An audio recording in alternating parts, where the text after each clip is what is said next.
Bonjour à toutes et à tous. Nous sommes heureux de vous accueillir sur la chaîne Source de Vie Sarcelles TV pour notre culte en ligne. Nous vous invitons à louer et à adorer notre Dieu. Nous passerons du temps dans la prière et dans la méditation de sa parole. N'hésitez pas à réagir sur le live chat pour partager vos prières, vos mots de louange et vos salutations afin de rester connectés les uns avec les autres. Bon culte à chacun.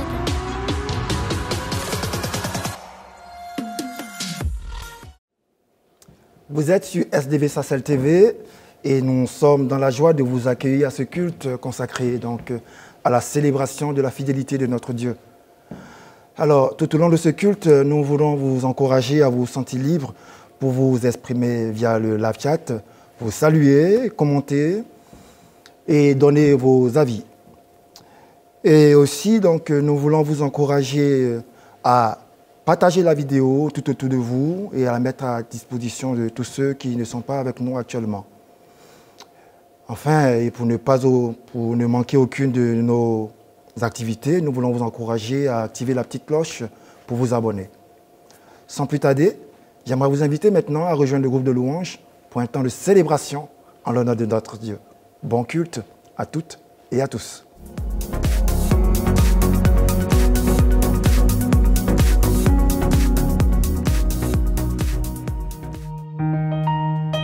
Bonjour à tous, bienvenue sur la chaîne Source de Vie Sarcelles TV.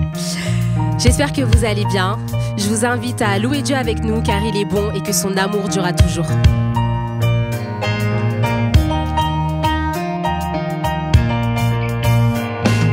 Louez Dieu car il est bon.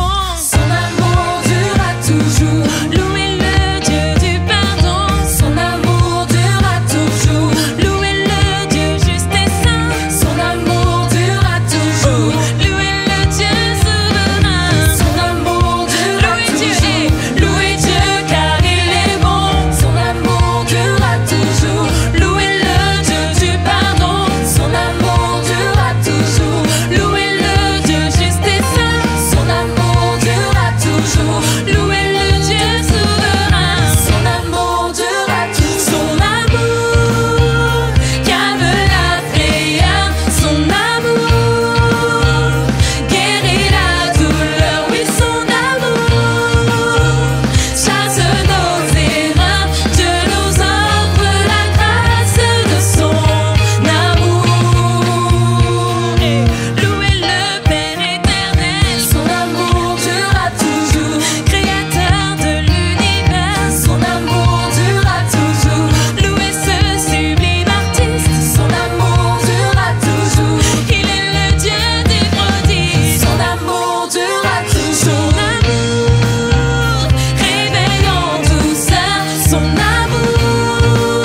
s'unissent à celles des anges. Répands sur nous ton esprit, ta puissance. Oh Jésus, que les murs tremblent au son de nos louanges. Alors que nos voix s'unissent à celles des anges. Répands sur nous ton esprit, ta puissance. Oh Jésus, que les murs tremblent, au son de nos louanges. Alors que nos voix s'unissent à celles des anges. Répands sur nous ton esprit, ta puissance. Oh Jésus, nous chantons ton nom. Jésus, nous chantons ton nom en ce lieu. Oui, nous invoquons ton nom en ce lieu. Oui, nous te proclamons roi en ce lieu. Tu es Seigneur des seigneurs. Jésus, nous chantons ton nom. Jésus, nous chantons ton nom en ce lieu. Oui, nous invoquons ton nom en ce lieu. Oui, nous te proclamons roi en ce lieu. Tu es Seigneur des seigneurs. Que les murs tremblent au son de nos louanges. Alors que nos voix s'unissent à celles des anges. Répands sur nous ton esprit, ta puissance. Oh Jésus, que les murs tremblent au son de nos louanges. Alors que nos voix s'unissent à celles des anges. Répands sur nous ton esprit, ta puissance. Oh Jésus, nous chantons ton nom en ce lieu. Oui, nous élevons ton nom en ce lieu. Oui, nous te proclamons roi en ce lieu. Tu es Seigneur des seigneurs. Jésus, nous chantons ton nom. Jésus, nous chantons ton nom en ce lieu. Oui, nous élevons ton nom en ce lieu. Oui, nous te proclamons roi en ce lieu. Tu es Seigneur des seigneurs. Nous voulons encore le déclarer. Tu es Seigneur des seigneurs. Tu es Seigneur des seigneurs. Tu es Seigneur des seigneurs. Tu es Seigneur des seigneurs. Tu es Seigneur des seigneurs. Tu es Seigneur des seigneurs. Tu es Seigneur des seigneurs. Tu es Seigneur des seigneurs. Nous voulons encore le déclarer que tu es Seigneur des seigneurs. Tu es Seigneur des seigneurs. Que nous te redonnons la place qui t'est due.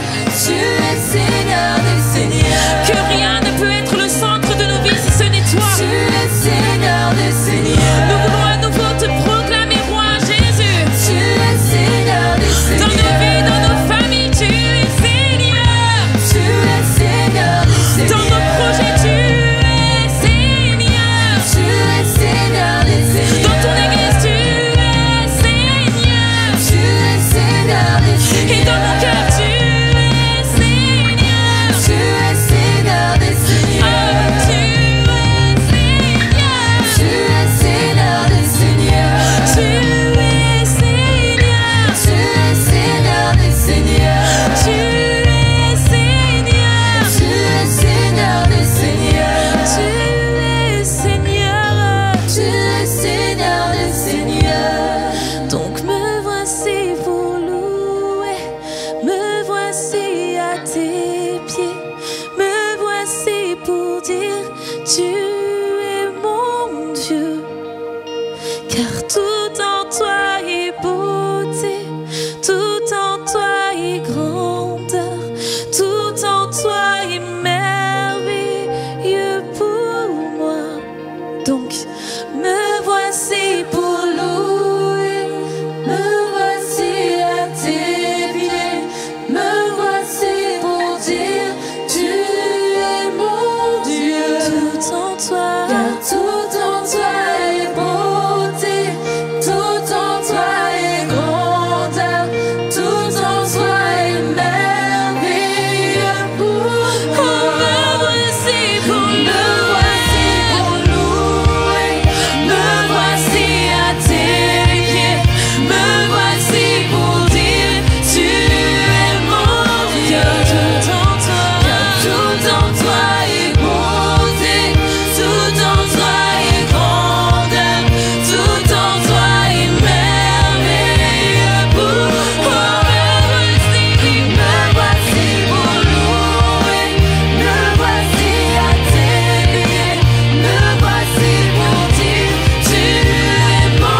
tes propres mots, ta propre louange. Tu sais pourquoi tu dois toi-même être reconnaissant pour ton Dieu et pourquoi il est ton Dieu.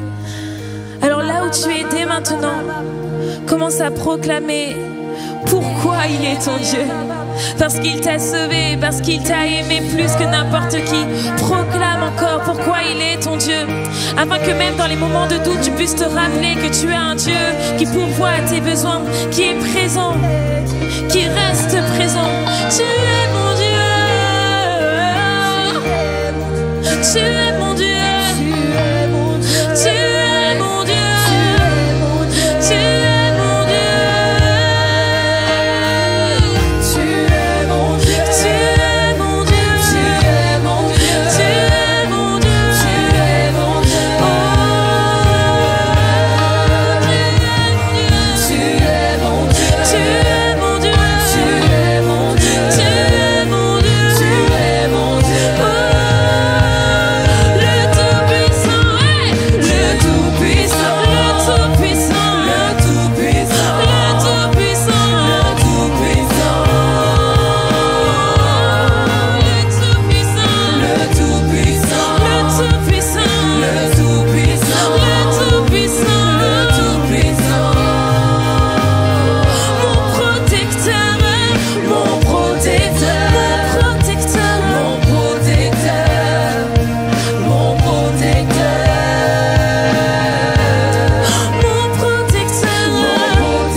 Difficultés, tu restes Dieu. Dans la maladie, tu restes Dieu. Tu restes Dieu. Tu restes Dieu. Dans mes soucis, tu restes Dieu. Dans mes bonheurs, tu restes Dieu. Oh, tu restes Dieu. Tu restes Dieu. Devant la montagne, tu restes Dieu. Dans le désert, tu restes Dieu. Dans la vallée de l'ombre de la mort, tu restes Dieu. Tu restes Dieu. Tu restes Dieu. Mon protecteur. Tu restes Dieu. Celui en qui je crois, qui tient ma vie dans ses mains. Tu restes Dieu. Tu restes Dieu. Et maintenant, sans les instruments, juste simplement comme une prière, on va déclarer que je n'aurai pas d'autre Dieu, que tu seras mon seul trésor. Et on ne veut pas le dire maintenant quand on est chez soi et que tout va bien, qu'on est au chaud, mais que ça puisse résonner pour les jours à venir, pour les semaines à venir. Non, je n'aurai pas d'autre Dieu. Rien ne prendra ta place, Seigneur. Et je n'aurai pas d'autre Dieu. Tu seras mon seul trésor. Esprit du Dieu Tout-Puissant, c'est toi que mon cœur désire. Et je n'aurai pas d'autre Dieu. Tu seras mon seul trésor. Esprit du Dieu Tout-Puissant, c'est toi que mon cœur désire. Et je n'aurai pas d'autre Dieu. Je n'aurai pas d'autre Dieu. Tu seras mon seul trésor. Esprit du Dieu Tout-Puissant, Esprit du Dieu Tout-Puissant, c'est toi que mon cœur, c'est toi que mon cœur désire. Oh, à toi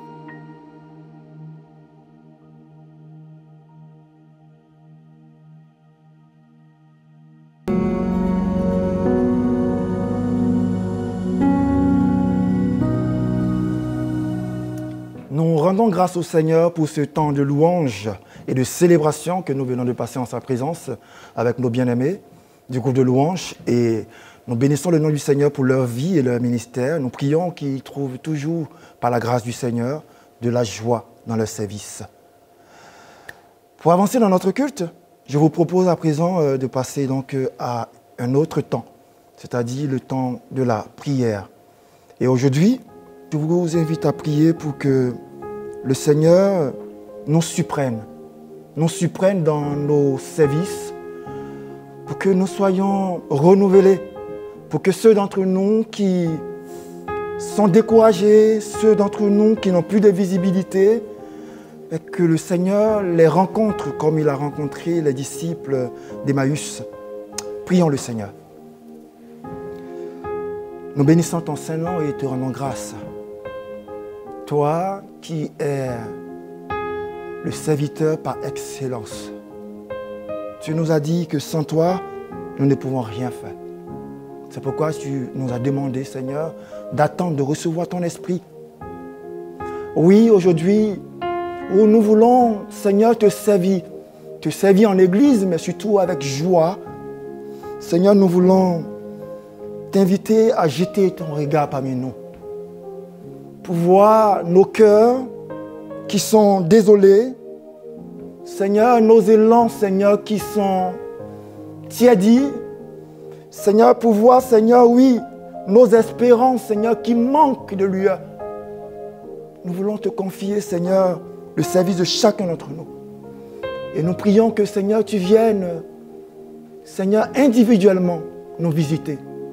Individuellement, Seigneur, nous rencontrer, Seigneur, chacun sur la route de son service, comme tu as rencontré les disciples d'Emmaüs qui étaient dans la confusion.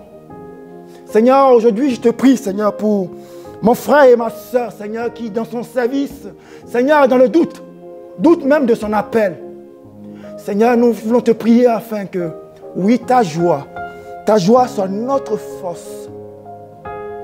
Que tu viennes nous surprendre, Seigneur.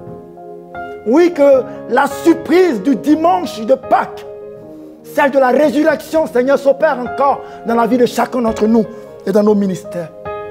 Viens nous fortifier, viens nous restaurer, viens nous booster, Seigneur, dans la consécration, dans le service. Et donne-nous, Seigneur, d'être passionnés. Oui, comme le dit ton serviteur, le roi David, que le zèle de ta maison, Seigneur, nous dévore. Merci à toi qui nous écoute et qui nous exauce, car nous savons que tu es le fidèle sur qui nous pouvons compter. Au nom de Jésus-Christ. Amen.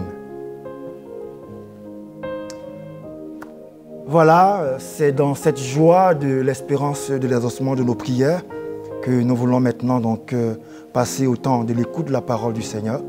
Et je vous souhaite donc à tous une bonne écoute. Que Dieu vous bénisse.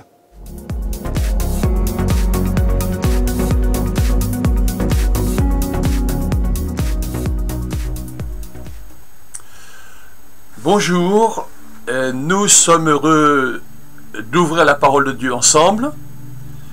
La parole de Dieu est comme une lumière sur notre sentier et c'est dire que sans la parole de Dieu, nos sentiers, nos chemins, notre vie est un peu dans les ténèbres.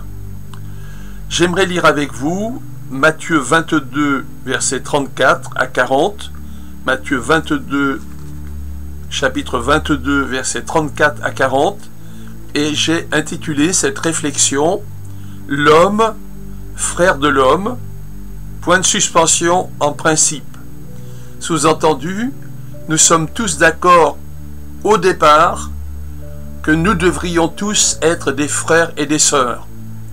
Mais mes points de suspension et les mots en principe nous amènent à voir que ce n'est pas toujours le cas, loin de là, loin de là.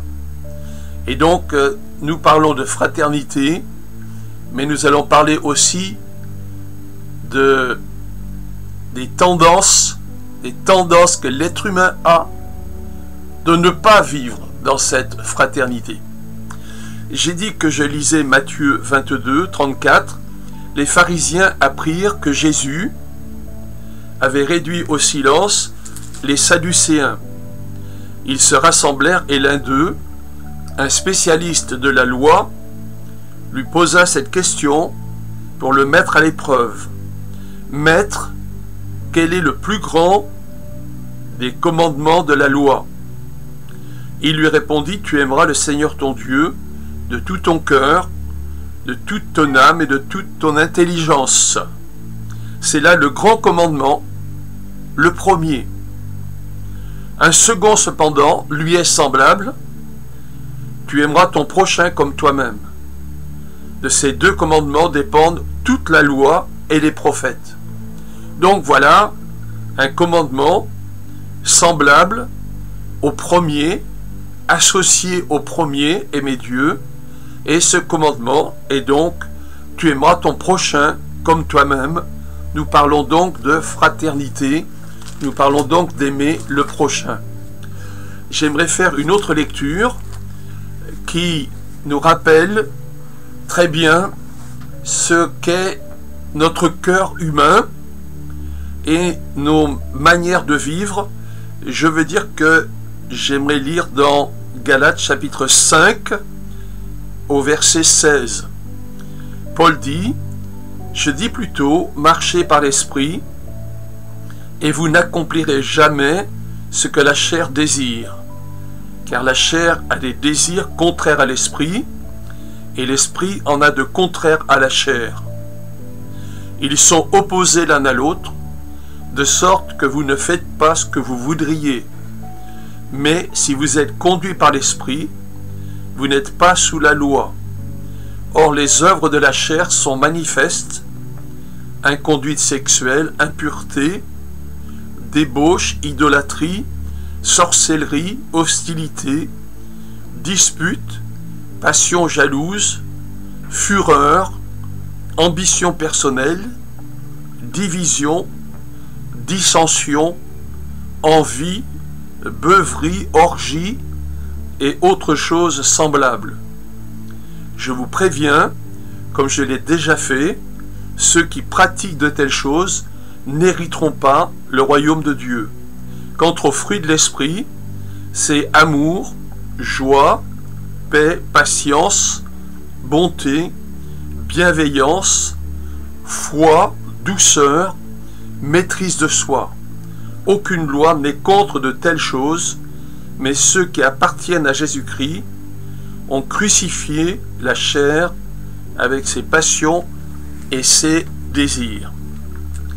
Donc, la présentation que l'apôtre Paul fait dans cette épître aux Galates nous montre que, en réalité, je vais résumer, il y a deux styles de vie.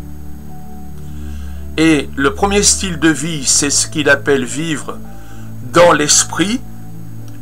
Et le deuxième style de vie, c'est vivre dans la chair. Et en fait, l'apôtre Paul dit que ces deux styles de vie sont incompatibles l'un avec l'autre. Alors, d'abord, précisons bien que quand Paul parle de vivre dans la chair, littéralement, sous l'emprise de la chair, il veut parler d'être sous l'emprise de nos réactions, on va dire, naturelles. C'est-à-dire des réactions qui sont celles d'une personne non convertie, ne connaissant pas l'Esprit de Dieu, et qui réagit comme un être humain qui n'a de compte à rendre à personne et qui ne se soucie pas de Dieu.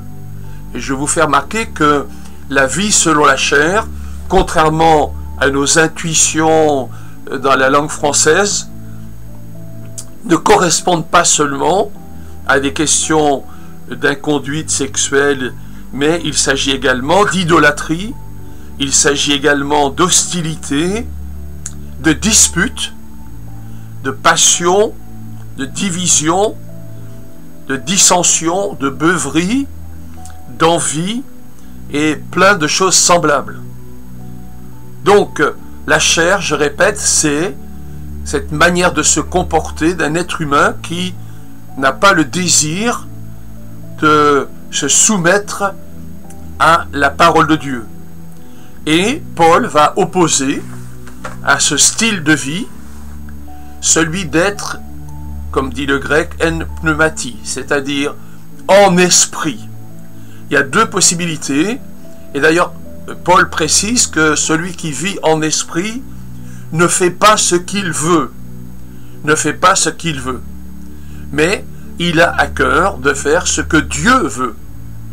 Et à ce moment-là, il va y avoir des conséquences, et ces conséquences, la conséquence de faire en sorte ce que Dieu veut, va amener des choses en réalité magnifiques, l'amour, la joie, la paix, la patience, la fraternité, etc.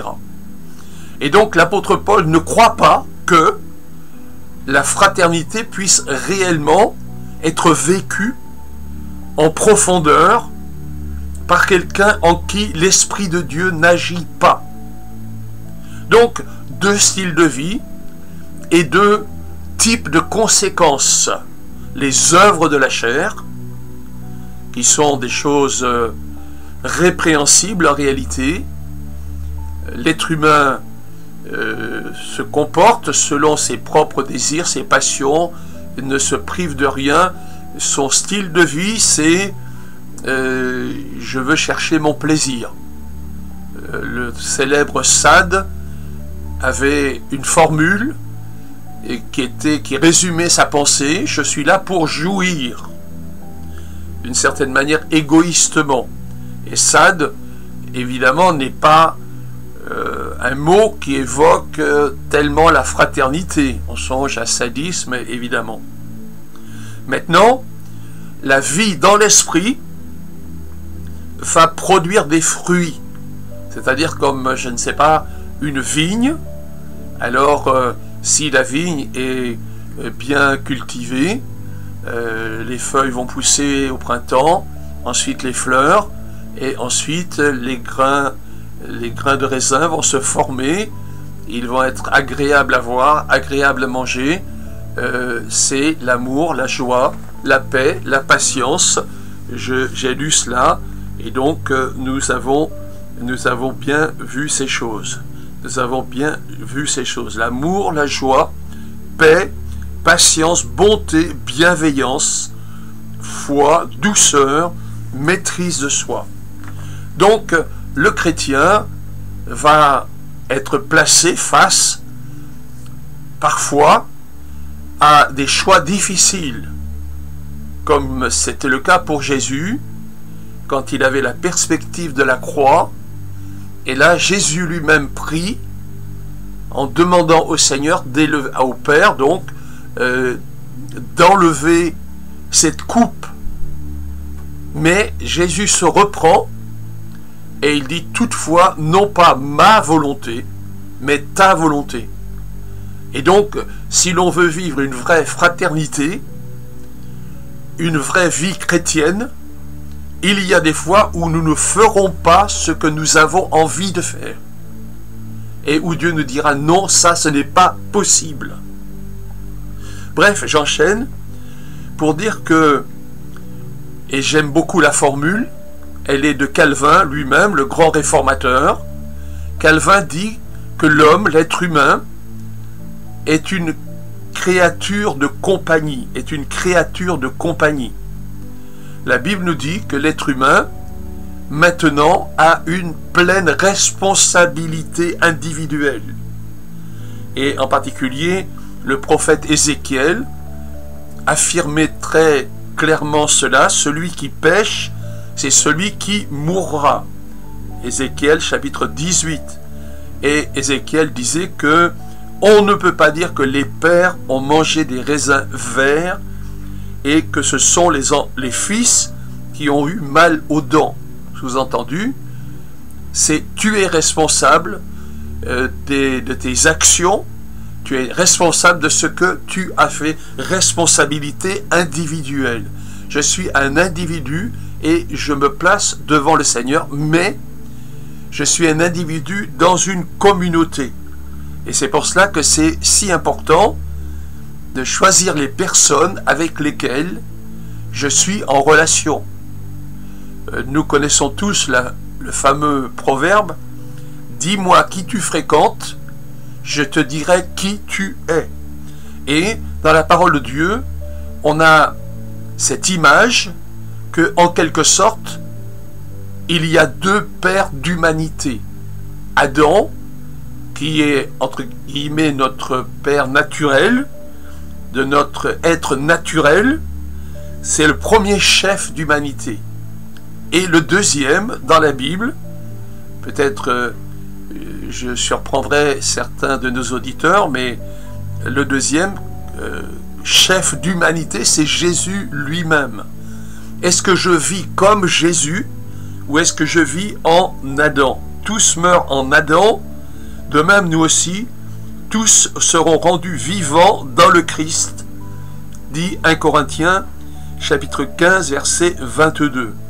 Et en relation avec cela, l'Épître aux Romains 14, 19 dit « Poursuivons ce qui contribue à la paix et ce qui est constructif pour autrui. » Dans le début de la Bible, nous voyons que nous ne sommes pas faits pour vivre seul.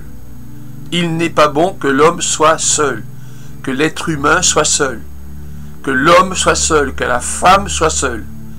Alors je ne dis pas que certaines n'ont pas une vie relativement épanouie dans le célibat par exemple, mais même dans cette dimension de célibat, nous sommes appelés à nous retrouver avec d'autres. C'est là la beauté en particulier de l'Église, où nous allons nous retrouver avec d'autres. Nous avons des gens avec lesquels nous sommes en vis-à-vis, en face à face, et qui donc sont très importants pour que nous puissions à leur égard manifester cette dimension de fraternité dont je suis en train de parler. La Bible est très claire, nous sommes tous des frères et des sœurs. L'expression de l'Ancien Testament, Bené Adam, fils d'Adam, ou parfois Benot Adam, fille d'Adam. Par exemple, dans Genèse chapitre 6, verset 2, où Deutéronome 32 nous dit « Quand le Très-Haut donna aux nations leur patrimoine, il sépara littéralement les fils d'Adam. » Pour la parole de Dieu, nous sommes tous des frères et nous sommes tous des sœurs. Et donc le racisme est en contradiction totale avec la parole de Dieu. Le racisme est une stupidité à l'égard de la Bible, mais je vais le dire également, maintenant une stupidité au niveau de la science récente, et pour nous maintenant, au XXIe siècle, il est clair qu'il n'y a pas de race supérieure. Et que quand on commence à parler de race supérieure, alors on a des conséquences, des fruits horribles de ce que l'on a appelé le darwinisme social. Et déjà à peu près 6 millions de juifs qui sont morts dans des camps de concentration parce que Hitler avait en particulier récupéré cette idée. Malheureusement, il n'était pas le seul à l'époque, qu'il y avait des races supérieures.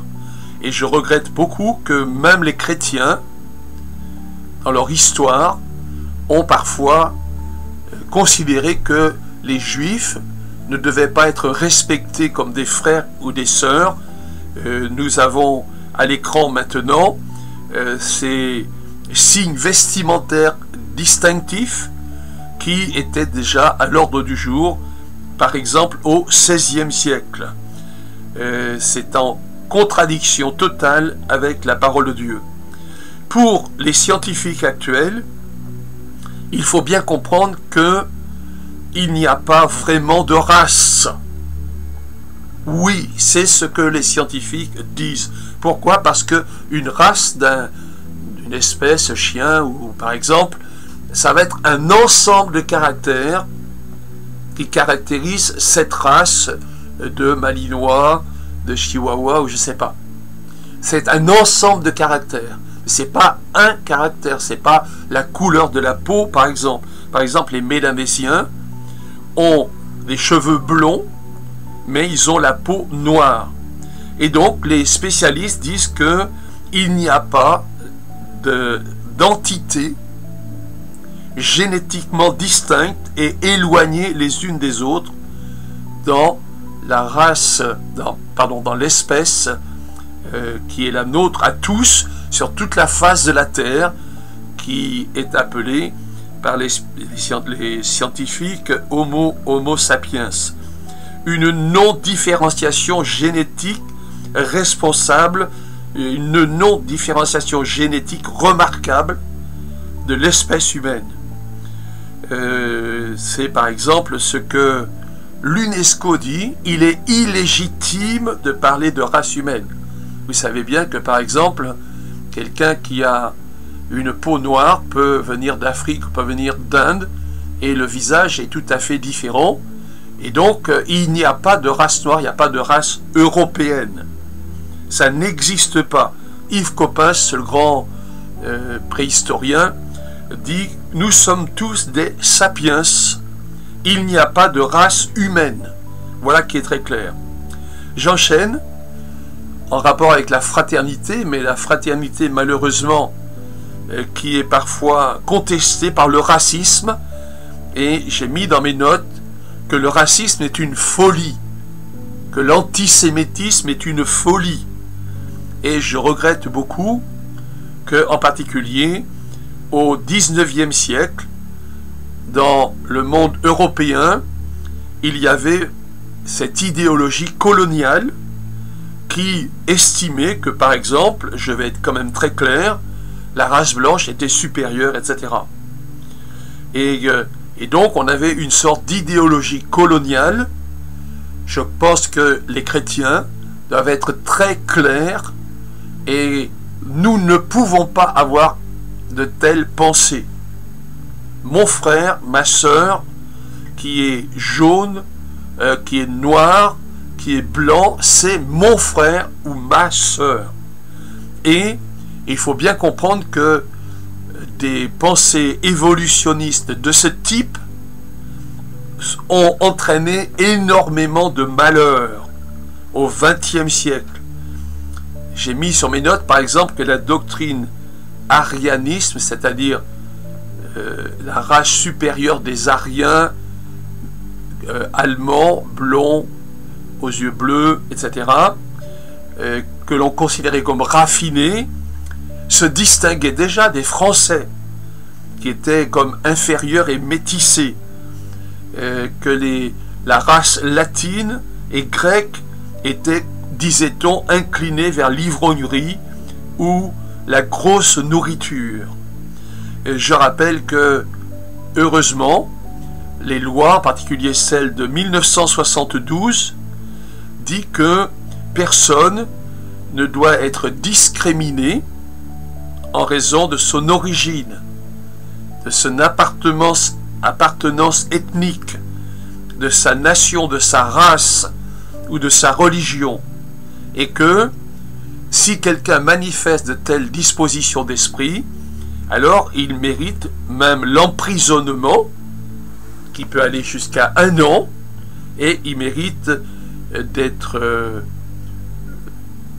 sanctionné avec 40, 50 000 euros pour avoir manifesté des pensées de racisme.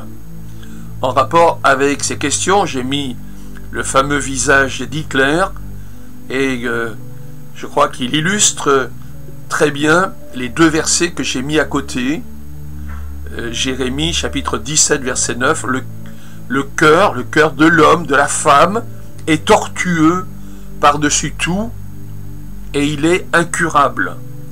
Ou Hébreux chapitre 3, leur cœur s'égare toujours, ils ne connaissent pas mes voies. Sur la diapo suivante, une image qui nous rappelle ce camp de concentration de Dachau en 1945 et qui nous montre les conséquences de la haine et les conséquences du racisme ou de l'antisémitisme.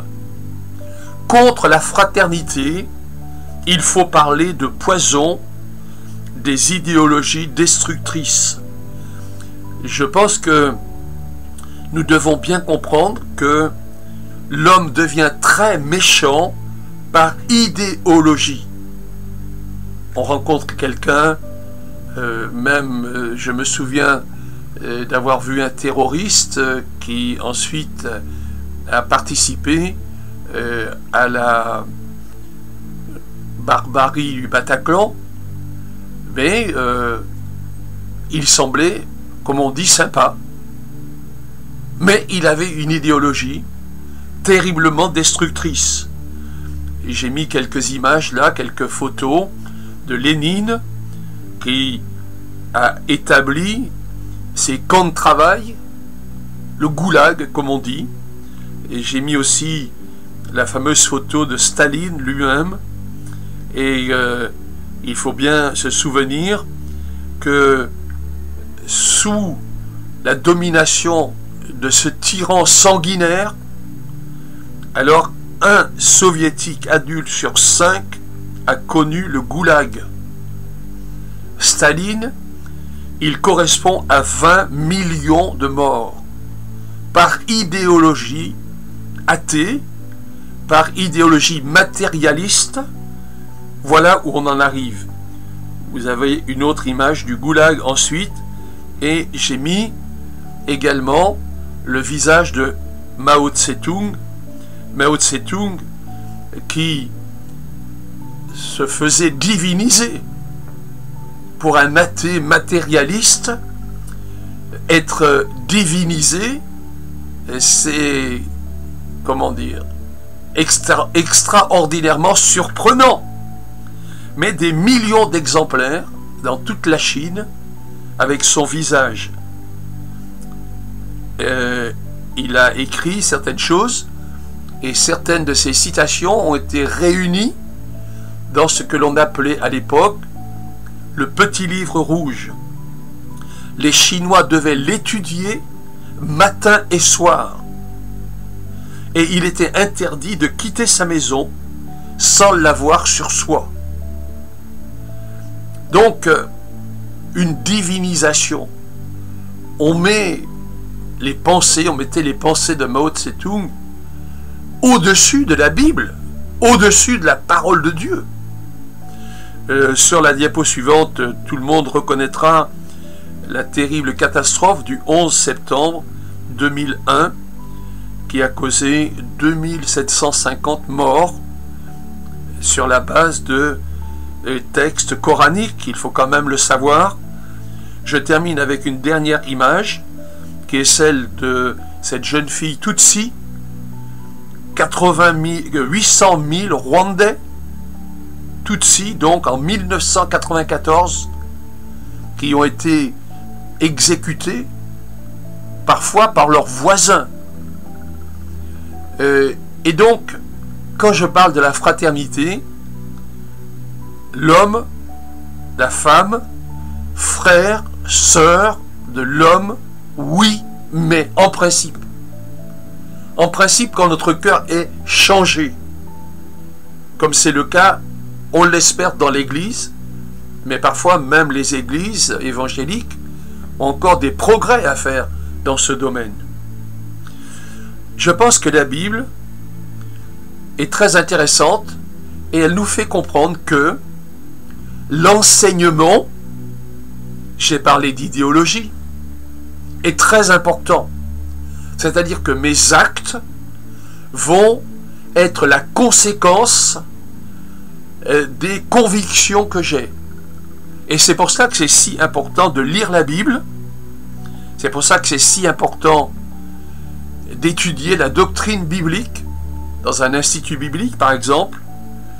C'est elle, la Bible, et la saine doctrine, comme on dit, qui est une magnifique lumière sur notre sentier. Sans elle, nous sommes dans les ténèbres. Lis la Bible, mon ami, mon amie, étudie-la, et en particulier, s'il te plaît, cherche une église évangélique où tu vas pouvoir te rendre pour participer au culte, pour participer à l'étude biblique. Tu ne vas pas perdre ton temps. Si tu ne le fais pas, alors il y aura des idées mauvaises qui vont venir dans ta tête. Ce sera très difficile pour toi de vivre une réelle fraternité, même peut-être un réel amour qui demeure avec ton conjoint, avec ta femme, avec ton mari. Nous sommes appelés à être des frères et des sœurs, mais pour cela, nous avons besoin de vivre en esprit et pas dans la chair. Mes conclusions, et je termine avec ça, l'homme est une créature de compagnie. Les êtres humains sont des frères. La notion de race ne correspond pas aux données scientifiques. D'ailleurs, quand on va te faire une transfusion, est-ce qu'on va s'intéresser au fait que, tiens, tu es blanc et il faut te chercher du sang de blanc? Certainement pas. On va te chercher, si tu es A, du sang qui est A. Si tu es B, du sang qui est B. Parce que nous avons tous le même sang. Nous sommes des frères et des sœurs. Le racisme est une stupidité. Mais le cœur de l'homme est méchant et tortueux. Le racisme et l'antisémitisme sont des folies. Elles entraînent beaucoup de souffrance et parfois même de grands carnages. Les idéologies non bibliques ont souvent conduit à des comportements monstrueux. Inquisition, goulag, génocide, islamisme. Quel est le contrepoison? La saine doctrine biblique. Ne perds pas ton temps en t'éloignant ou en te tenant loin d'une église qui va pouvoir te faire connaître cette magnifique lumière de l'évangile, qui va éclairer ton chemin et qui va te permettre de vivre avec les autres, tes proches ou tes moins proches, une très réelle fraternité. J'aimerais prier avec vous. Je vous invite à fermer vos yeux là où vous êtes et à prier. Seigneur, je te remercie pour l'enseignement de ta parole, de ta révélation. Merci pour la lumière sur notre sentier. Je ne connais évidemment pas tous ceux qui me regardent lors de cet enseignement, mais je prie pour eux. Et je te prie pour qu'ils s'engagent réellement avec toi, qu'ils comprennent que ton esprit les appelle à ne pas faire ce qu'ils ont envie de faire parfois. Et je te prie pour qu'ils te donnent réellement leur existence. Priez de cette manière-là. Seigneur, je te demande pardon pour mes péchés. Je crois que tu es mort sur la croix pour moi et je te donne ma vie. Que Dieu vous bénisse. Amen. Alors que les ténèbres remplissent ma vie, que les doutes prennent de plus en plus de place, quand dans mon cœur je pense que tout est fini, ta parole me fait face. Et aux ténèbres elle répond que la lumière soit, et mes doutes ne l'affaiblissent pas. Ce que je vois ne compte pas, car en toi je crois. Les montagnes se déplacent par la foi. Et aux ténèbres elle répond que la lumière soit, et mes doutes ne l'affaiblissent pas. Ce que je vois ne compte pas, car en toi je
Ce sont plus que des écrits, ta parole est vie.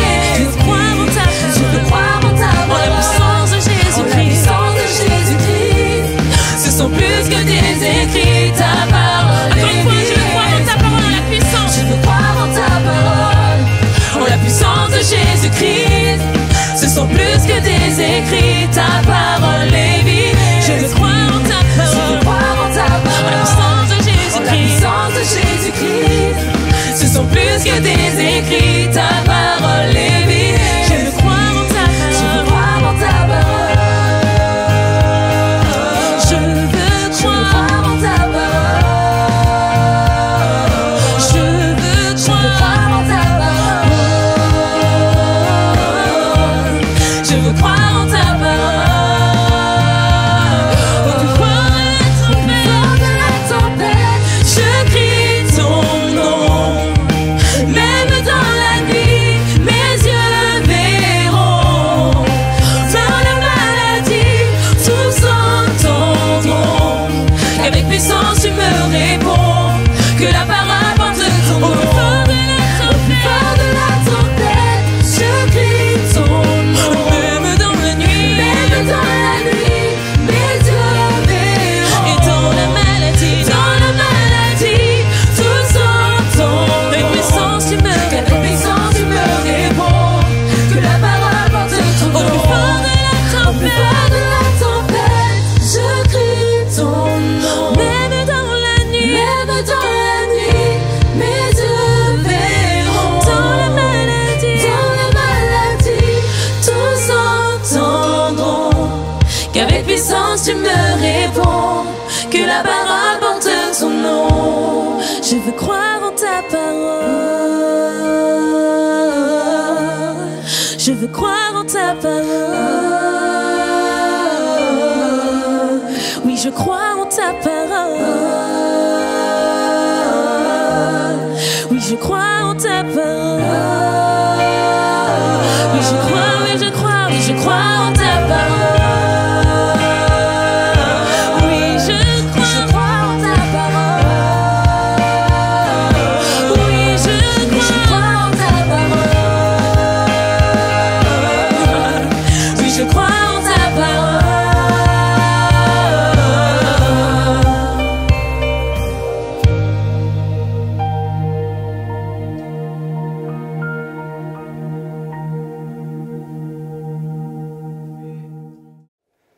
Nous rendons grâce au Seigneur pour ce beau message qui vient nous encourager, nous fortifier à servir le Seigneur dans la joie. Oui, parce que la joie du Seigneur est notre force et sans elle, nous ne sommes rien. Nous bénissons le nom du Seigneur pour son serviteur. Nous prions que le Seigneur puisse le fortifier, l'encourager dans sa consécration, afin que lui également trouve toujours de la joie dans son service et qu'il continue d'être une source de bénédiction pour l'Église, ici dans notre communauté comme ailleurs. Nos remerciements vont également à l'endroit du groupe de louanges qui, tout au long de ce culte, nous a permis donc de vivre un temps de louange, de célébration dans notre Dieu. Nous prions que le Seigneur se souvienne de nos bien-aimés, que le Seigneur les bénisse également, qu'ils trouvent également toujours de la passion, qu'ils soient renouvelés dans leur service. Nous ne vous avons pas oublié, vous. Oui, vous, chers internautes. Nous voulons vous remercier également pour votre fidélité, vous encourager à continuer à faire cette route avec nous sur cette chaîne pour que l'Évangile soit davantage proclamé. Et ce disant, nous voulons également vous encourager à penser à partager la vidéo autour de vous et afin de la mettre à la disposition de tous ceux qui n'ont pas pu être des nôtres aujourd'hui. Un dernier mot à l'égard de ceux qui ne sont pas encore abonnés. Nous voulons vous encourager à vous abonner pour ne manquer aucune de nos activités. Et voilà, c'est ici donc que va s'achever notre culte. Et moi, j'ai eu donc un immense plaisir à le vivre avec vous. J'espère que c'est le cas chez vous également. Et c'est donc sur ces notes d'annonce qui va suivre que j'aimerais vous souhaiter un bon dimanche chez vous, que la grâce et la paix du Seigneur soient avec vous. À bientôt. C'est ainsi que notre culte en ligne se termine. Nous sommes très heureux de vous compter parmi nos participants. Nous vous rappelons que vous pouvez participer à nos réunions à l'église évangélique Source de Vie de Sarcelles au 24 rue Marius Delpech 95 200 Sarcelles. Vous pouvez continuer de soutenir l'œuvre financièrement de plusieurs façons. Par virement bancaire, par chèque ou par carte bancaire et prélèvement avec la plateforme DonorBox qui est sécurisée et facile d'utilisation. Merci d'avance pour votre aide et votre générosité et merci à tous ceux qui ont déjà fait des dons par ces différents types de paiements. Retrouvez toutes les informations sur les réunions et sur les paiements dans la description sous la vidéo. N'hésitez pas à liker et à partager la vidéo autour de vous, à vous abonner à la chaîne et à laisser des commentaires sous la vidéo. Que Dieu vous garde sous ses ailes.